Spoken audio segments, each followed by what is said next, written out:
Welcome to The Explainer. Today we are going to dive into a fascinating source text that unpacks the deep psychological and historical layers of one of history's most famous and honestly most tense family reunions. We're looking at Genesis 45. We're going to explore the complex artifacts, the heavy emotions, and the brilliant tests of character that make up this incredible narrative. Okay, let's dive into this. How do you actually heal a family completely fractured by 22 years of betrayal and lies? Just think about that massive gap of time for a second. We are looking at over 2 decades of absolute brokenness, intense grief, and a really dark secret held by Jacob's sons. When you look at it, the task of true reconciliation seems practically impossible, right? It requires way more than just a quick apology. It demands genuine proof of change. That brings us to Section 1, the royal invitation. More than just a welcome. So when the Egyptian pharaoh hears the news that Joseph's brothers have finally arrived, his reaction is genuinely surprising. The commentary highlights his use of this specific Hebrew word, tuv, which essentially translates to the good things or the absolute best treatment. He isn't just saying, oh, sure, they can visit. No, he is rolling out the red carpet, offering them the absolute best that Egypt has to offer. And this extravagant provision of the tuv actually serves as a powerful foreshadowing of the future blessings the Israelites are meant to experience. You see, this wasn't just basic, everyday hospitality. We're talking about a state-level guarantee of safety and provision. It was a profound cultural shift for them. These men were arriving as foreign shepherds, which was a group pretty heavily looked down upon in that region back then. And yet they were officially being transformed into a protected, highly favored community right within the royal courts of Egypt. Let's move on to Section 2, a test of jealousy, the weight of the gifts. Now, what's really interesting about this slide is how the source reveals that the gifts Joseph gave his brothers right before sending them home were actually a highly calculated psychological test. Notice the number 5 here. He gives all his brothers gifts, sure, but he gives his youngest brother, Benjamin, exactly 5 changes of clothes. This is a very specific, intentional trigger. You have to remember, the root of this entire family's trauma was the brothers' deadly jealousy over Joseph's own special coat. So, by showering Benjamin with 5 special garments, Joseph is testing them directly. He's asking, are they going to succumb to that exact same toxic jealousy that ruined their family 22 years ago? And he doesn't stop there. Along with the clothes, Joseph hands Benjamin 300 shekels of silver. Now, to put that into perspective, that is a staggering amount, especially when you compare it to the mere 20 shekels of silver that the brothers originally sold Joseph for as a slave. This massive financial discrepancy was Joseph's ultimate way of testing if his brothers had truly evolved, or if they'd just turn on the favored son again out of pure greed and envy. But here is the thing. The commentary explicitly frames this not as an act of cruel revenge or some power trip. Joseph is actively choosing the path of forgiveness here. He genuinely wants relationship restoration, but he knows that for that to actually happen, the brothers have to prove they've overcome the deadly sins of their past. Those extravagant gifts, they're the catalyst for that exact proof. Moving to Section 3. Do not quarrel, preempting the blame game.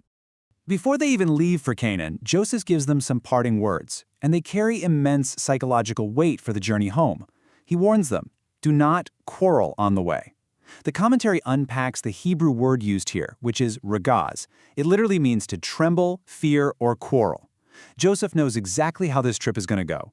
The brothers are terrified to face their father and confess their 2-decade-long lie. Let's be honest, absolutely no one wants to make that apology. So Joseph is basically warning them against the physical trembling of fear and that inevitable, desperate urge to just turn on each other and play the blame game to ease their own guilt. So the crucial point is this. The commentary offers a really profound insight here. True peace in a community and true reconciliation within a fractured family means actively resisting the temptation to drag up past faults. It means choosing to bear with each other's weaknesses, rather than just pointing fingers when the pressure gets turned up. All right, Section 4. The wagons of proof, awakening the numb heart. Picture this, the brothers finally arrive back in Canaan. Now they face this massive emotional hurdle of telling their father Jacob the truth, that his beloved son Joseph is actually alive. When Jacob hears the news, his immediate reaction is purely physical. His heart faints. He just goes completely numb. The commentary contrasts this sudden physical numbness with the deep emotional trauma crashing down on him in real time. Because in that single moment, the horrific realization surfaces that for 22 years, the sons standing right in front of him had orchestrated this massive, incredibly cruel deceit. Words alone just weren't going to cut it for Jacob. What finally breaks through that trauma are the physical artifacts. The commentary details how the wagons Joseph sent were the key. You see, these weren't just standard wooden carts. They represented exclusive advanced Egyptian royal technology and logistics, stuff that simply did not exist in the rugged terrain of Canaan. It would have been completely impossible for the brothers to have acquired or faked these wagons on their own. They were undeniable, hard proof. And this brilliantly illustrates the exact moment Jacob's spirit finally revives. He looks at these physical artifacts and says, "It is enough. My son is alive." Those wagons pull him right out of 2 decades of dark despair and back into living hope. Which brings us to our last part, Section 5, God's grand finale, Beyond the Family Reunion. Let's move to and see how this builds across the timeline. We're zooming out to examine the theological climax of the source material. It shows us this story is much bigger than just one family. It starts with the ancient promises to Abraham, moves through Jacob's 22 years of agonizing grief, and culminates in the family moving down to Egypt. And Jacob going to Egypt isn't a descent into death like it might have felt at the time. It was the essential step for preserving the 12 tribes, perfectly foreshadowing the future Exodus. The text really views this as God fulfilling his promises.